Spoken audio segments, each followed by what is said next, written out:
yeah, like I think having the right people around you is one of the most important things. The fact that they're in Juilliard already means they're like really dedicated. During my time at Juilliard, I was very afraid to take risks, so I avoided some opportunities here and there. And later, I realized it's better to fail now than later. By the end of the school year, I was pretty much like trying everything I could at school, and like whenever these big opportunities came by, I tried to go for all of them Yeah. because it really makes you grow as a person and you learn a lot from the process. So then what he suggested to me was let's try, like, since he knows how much I love music and how much I love playing the cello, he was like, why don't you try doing cello first and then try your best and see what happens. So yeah, I don't want to treat this like an interview, but like, tell me about yourself. Like, we can talk about like Um, you go to um, Juilliard, like you do music, you're really into cello. yeah, so I'm a musician. I play cello, Mm, and I'm just graduated from Juilliard in May of 2024, yeah. and I'm currently working in Pittsburgh Symphony Orchestra, which is my first job, Mm, and it's my 6th month here now. okay. Okay. You know, I actually started cello in grade two-ish back in Okay. Korea. So yeah, I spent when I was born in Korea, and my mom just wanted me to play cello for church services, Yeah. just like a just to Oh, that's how it and started. yeah, that's how it started. And my mom actually, when we were living in this apartment, she saw this ad on the wall in the lobby, Yeah. and there was an ad for like a cello lessons. So then my mom was like, "Oh, why not? This is a great way to start learning an instrument." So that's how I started the cello. And around grade five, I we immigrated to Toronto, and I kept continuing the cello over the years, and around high school is when I decided to major in it, like take it more seriously, Yeah. because I was enjoying it a lot and I was spending a lot of time on it too, even though I wasn't majoring it at the time. And my mom knew that I was like doing well in like local competitions here and there throughout Toronto, so um, she talked to me about it, and it was quite difficult for me and my parents too at first because no one in my family is a musician. Right. Um, and they didn't know what the career is like, what the career path is like, Right. and if I would end up, like successful, I guess. And they were quite worried about me. I think that was the biggest part. Like they just didn't know anything about this career path. Mm, So at the time, I was studying with a principal cellist in the Toronto Symphony. He retired this year, but he was also teaching he was a professor at University of Toronto. wow. So I remember I actually asked him about this ongoing debate in my head whether to actually pursue this passion or not, and he told me to actually come see him to U of T like one day after his work was done. Mm, So I remember at night I like showed up to U of T and I went to his office and he just finished teaching, and I sat down and he sat down. We just started talking about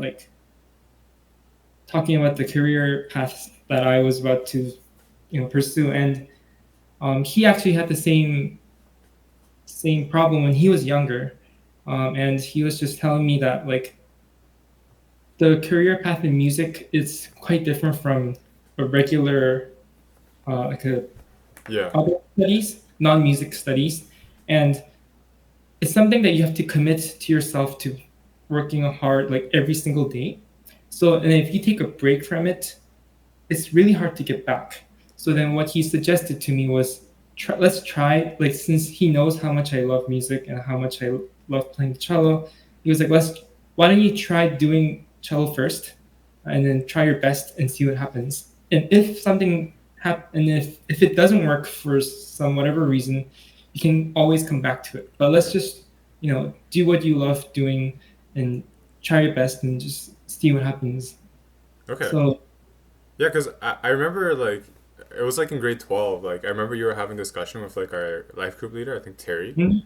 And Hmm. we like talked about this, and then you were talking about how like your sister, like she's going like the academic route, and then Hmm. like you're thinking about going into like music, but then I don't know, like why cello specifically? Like I know you've been playing it for like a long time, and I mean, when I also started the cello, before cello, I had tried other instruments like when I was younger to see what I would like more.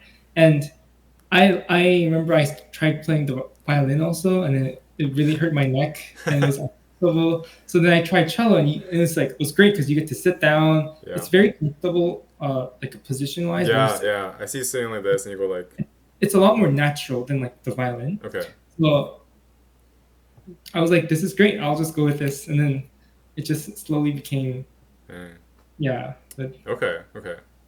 Well, I think one of like the reasons I like reached out to you like do the podcast and everything is because I think like you're graduated now, right? You're part. You say you're part of like the Pittsburgh Symphony. So mhm, I think like a lot of people are afraid to pursue something like music. There's a lot of people because like I think the amount of people who are like really passionate about music and they're like really skilled, but they're actually like kind of afraid to go down that path. mhm. But then you actually made that jump. I mean, like heck, you got into like Juilliard, and then now you're working full time, and then you're getting paid to play music as part of like a orchestra. I think that's pretty inspiring.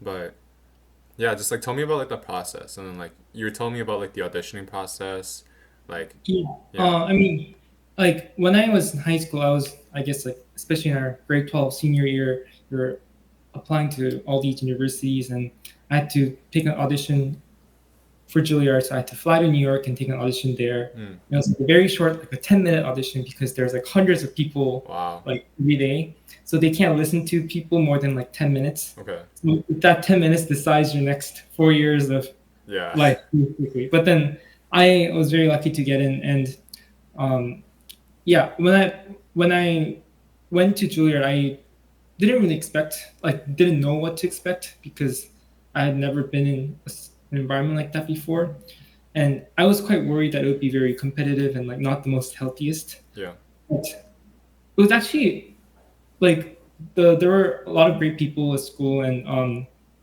it's the school is very supportive on whatever path you take, um, and I really liked that Julia was in New York, in Upper West Side in Manhattan, because um, I had access to so many resources. I attended so many like great concerts in New York, and Juilliard also gave out like tickets for students, very limited tickets, but you just have to like kind of get it like first come first serve okay, basis. And I like managed to get those tickets and go to all these concerts and like just really like get a lot of experience everywhere you go. yeah, And it's it's like the level of Juilliard is very high. yeah, So then like sometimes as students, and I would go to also their performances and like just learn a lot just by watching them and hearing them in person. And it's also very inspiring to see them like be so successful because it gives me more motivation to work harder. Um, so that was really nice thing about Juilliard, and yeah, it's and a lot of people think that New York City is like there's so much to do in New York City that like it's easy to get distracted also here and there. yeah, But I found myself so busy with schoolwork that like even though I lived in Juilliard, there were a couple of times where like you would have some breaks right, where you just go out for a walk to Central Park. And I really like that part of it. yeah. You just go out and have some fresh air and come back and do more work. Yeah, what's that like? Like just going to school in New York, because the school I go to, it's like in the middle of nowhere. Like we kind of have like our own city and everything, but it's very rural compared to like Toronto. But you're in New York, right? Yeah, yeah, and a lot of great food. Just it's a very walkable city, New York in Yeah, general. So I spent a lot of time walking everywhere, and there's a lot of like sometimes my instrument needs a repair for something, yeah, and there's like so many shops in New York because all the artists and like come all over the world to New York to get these like their instruments fixed and stuff like that. So it's like it's really easy to do pretty much anything you want, and yeah, that was my favorite part of New York. okay. Like you mentioned, Juilliard, it's not like it's not a university, it's not a college. It's you said it's a It's a conservatory, Right, yeah. conservatory. Okay, can you like explain that and like what was like? This is a little off topic, but what was the social life at Juilliard like? Yeah, I think conservatory, the good thing about conservatory is that they're more performance based. I think I've had friends go to like a standard university and do like major in music there, Yeah. but I think you have to end up taking more academic classes, Okay. like more academic focused classes. So you actually have more work. And Juilliard, I had more time to just like practice and like focus on improving the cello playing aspects of it. Okay. Yeah, tell me about your work schedule. Yeah, so we have 2 to 3 concerts a week. It's on Fridays, Saturdays, and Sundays. So we prepare for those concerts every week, and so we usually have a day off on Mondays and Tuesdays, and then throughout Wednesday, Thursday, and Friday, we have around 4 rehearsals to prepare for the 3 concerts on Friday, Saturday, and Sunday. Okay. And those rehearsals are around 2 to 2.5 hours per rehearsal. Wow. Um, So like how so many hours are you playing cello like on like a regular day? without practicing, like, cause there's like the practicing aspect and then there's the Yeah. Yeah. working part of it. If with like just the working part, I think it would be around like 16 hours In a day? a week. Sorry. Oh, okay. Yeah, Okay. not a day. No, and I try to get around like 2 to 3 hours a day of practice. Okay. Sometimes less if there's a lot of work that day, Yeah. because I don't want to get injured or like work too That's true. much. Yeah, but Well, what happens if you like okay, because I think like I played a lot of music too. Like I played a lot of piano since I was young. Learned a bit of Mhm. guitar and like I think when we went to school together, like we had to choose an instrument, so I chose trumpet and whatnot. But like being part of like an orchestra, like you never like if I go watch a symphony, like I told you I watched Sung Jin Cho like in Toronto not too long ago. Like these are professionals, but I get a little nervous. Like what if one of them makes a mistake, right? I don't know why I get nervous about that, but then like like one of them as in the orchestra. right. Because like like has that ever happened? Like what happens if someone? I guess if someone makes like a mistake, you just kind of like move Mhm. on. Yeah, it's like things happen all the Okay, time. yeah, There's no such thing as like a perfect right, performance. I make mistakes here and there all the time, and I just hope that it's not a major mistake. So yeah, then like people can't really tell.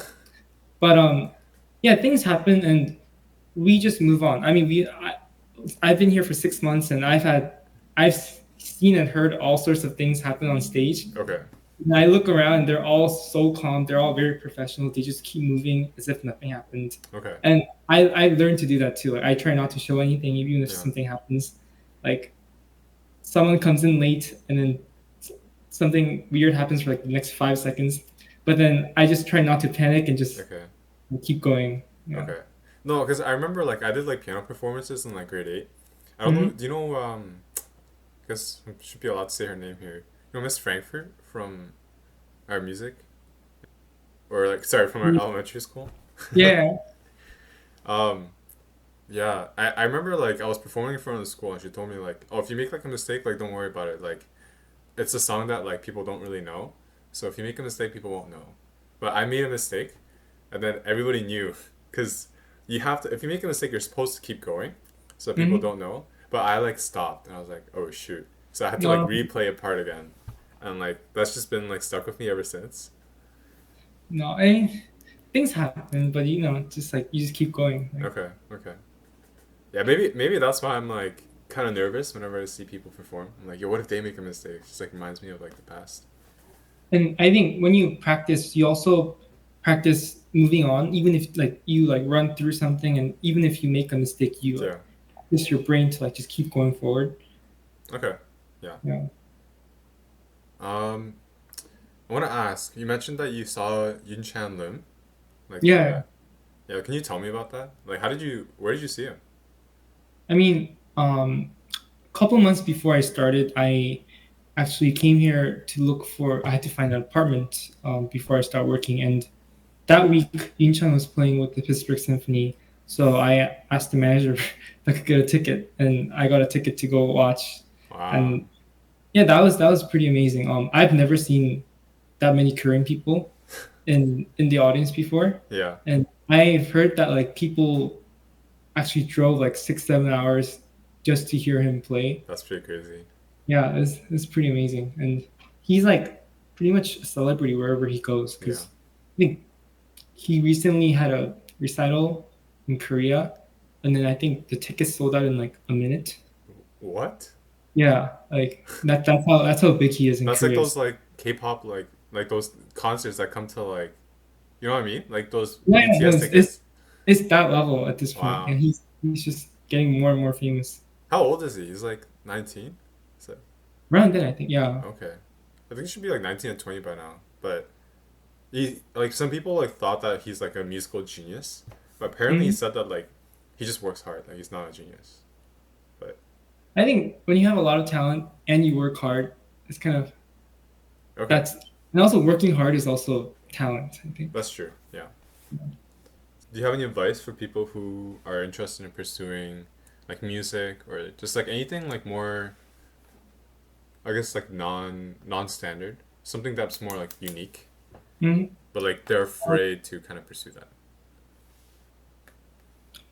I think one of the reasons, at least we get afraid when we pursue something like this, is because um, you have expectations and you're afraid of failing if you try something, right? Right.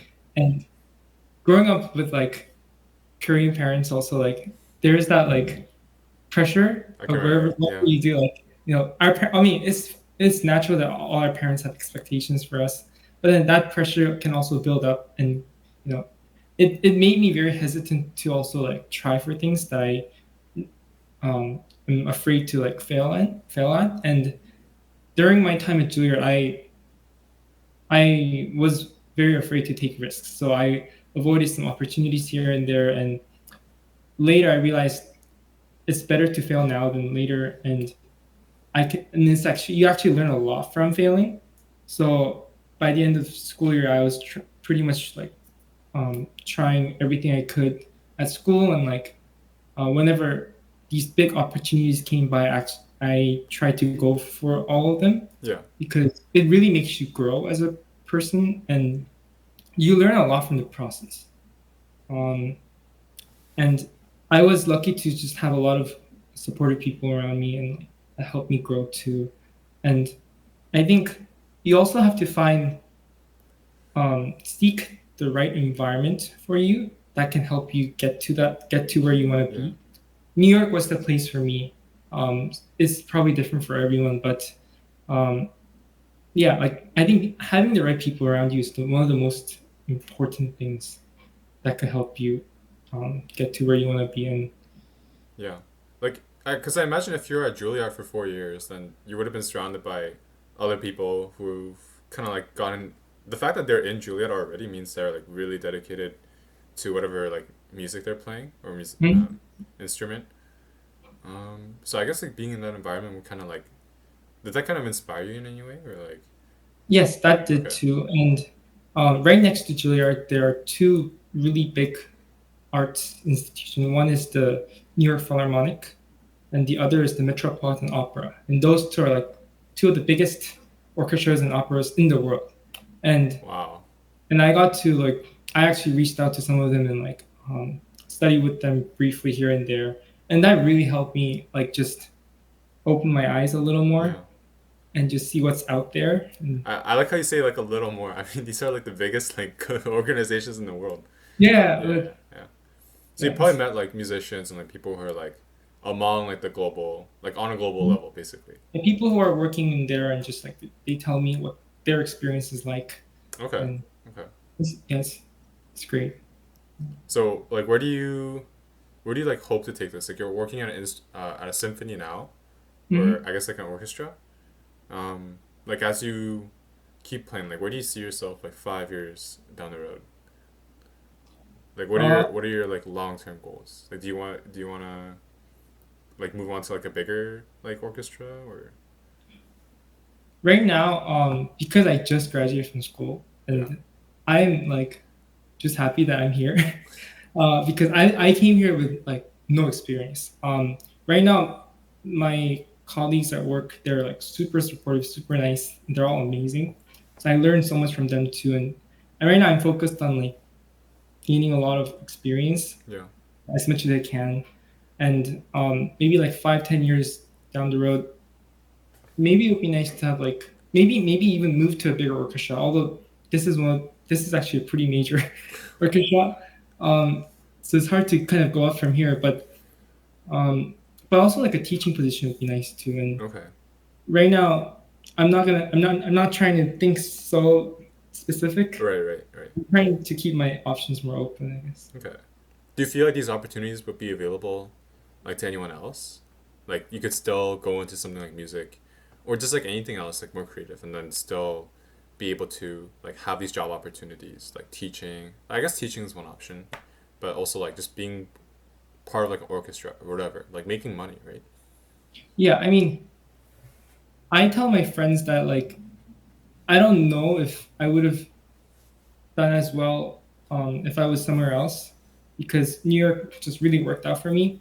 But I have friends in other schools in other cities that are like amazing musicians, and they're also like doing equally as well, if not even better.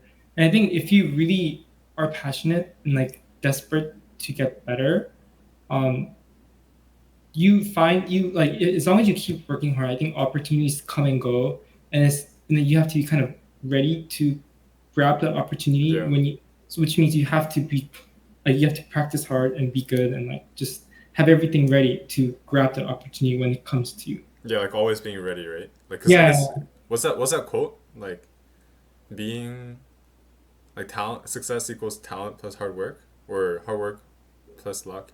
I don't know. yeah. Anyways, I mean, I think luck is also needed, but yeah. that's not something you can control. So like just have to like keep working hard and just see what happens. Okay.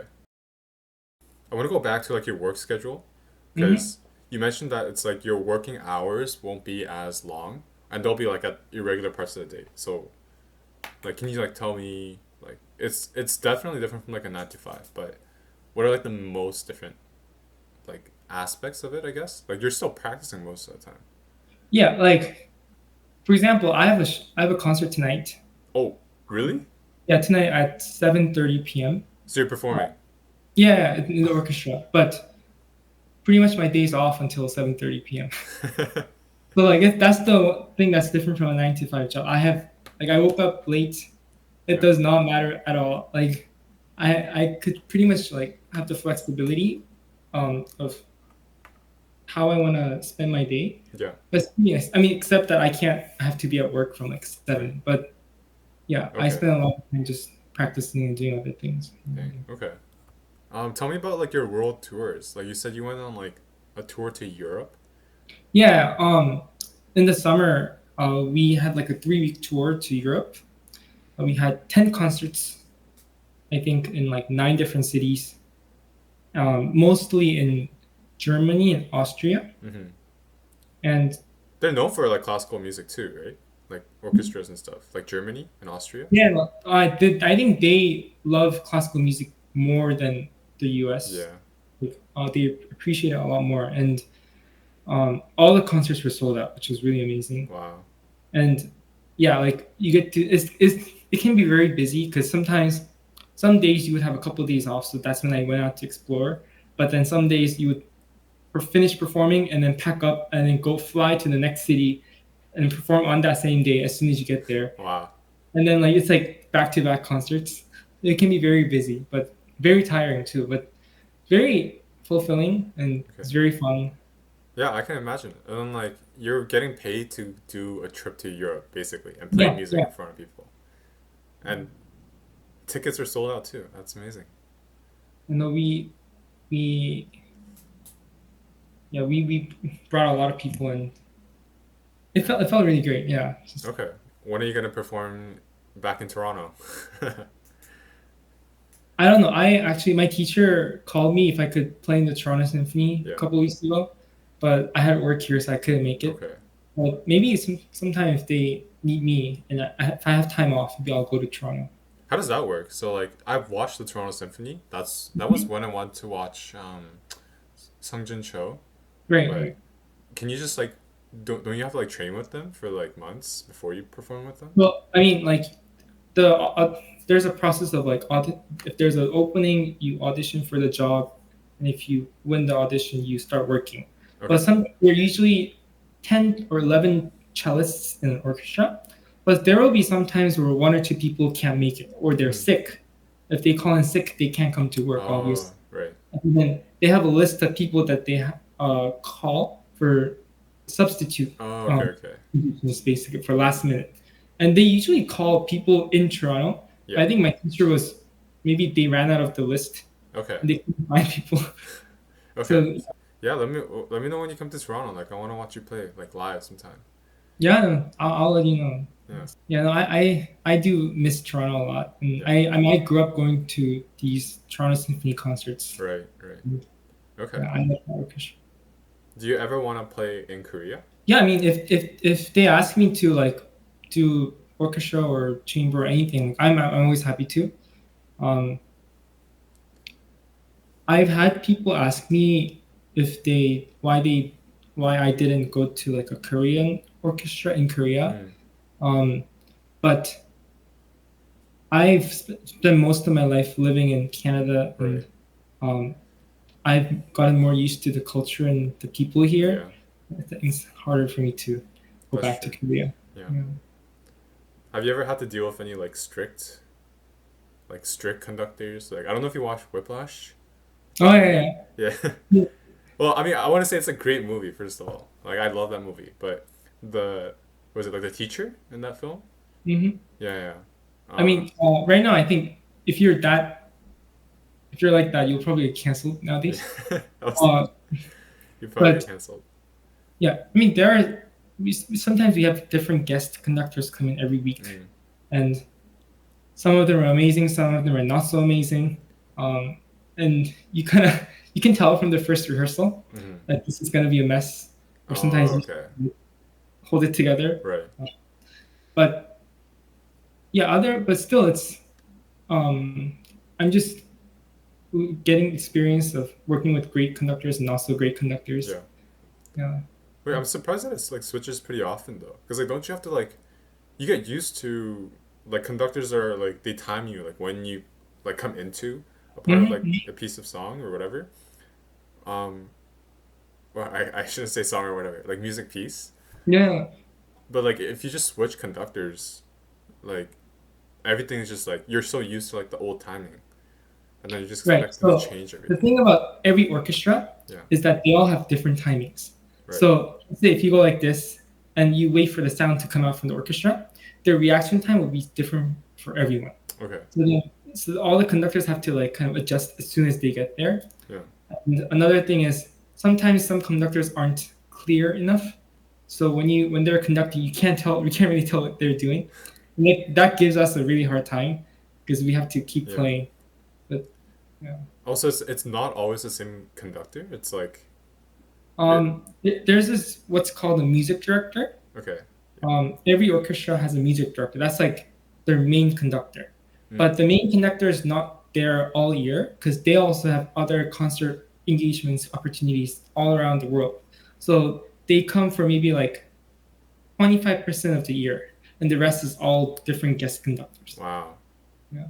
I don't know if I would like that because it's like you build, you train with like the director, but then you have like these guest conductors. Okay, that's pretty interesting. I don't Mm. know. I feel like I wouldn't like that would mess me up, like my timing. I actually like the idea of it because then I get to work with all these really great conductors Okay, too. that's true. Didn't think about that. Mm. I think that's pretty much everything. Mm. Um, yeah. Thanks so much for agreeing to do this podcast. Yeah, no. Yeah. Sorry, I'm not so good at this No, no, stuff. no, no, no. Like, I'm not good at this either. It's my first time. But yeah, I just wanted to have a talk. It was really cool. I think everyone hopefully enjoyed it. And yeah, hopefully I'll see you soon in Toronto. Yeah, let me know when you edit it. I'm curious to see how Okay. it'll turn out. Or it's like I And have a. if it's like so bad you can't publish it, that's also fine too. Okay, okay. Yeah, I guess we could just call this a rehearsal. Oh, my camera. Yeah, that works too. All right. That's pretty much everything. Is there anything else you want to say? Mhm. Say to me, to the Uh, audience? I think I've said enough maybe. Okay. All right. Yeah. Okay. Thanks, Dale. Thank you. Okay.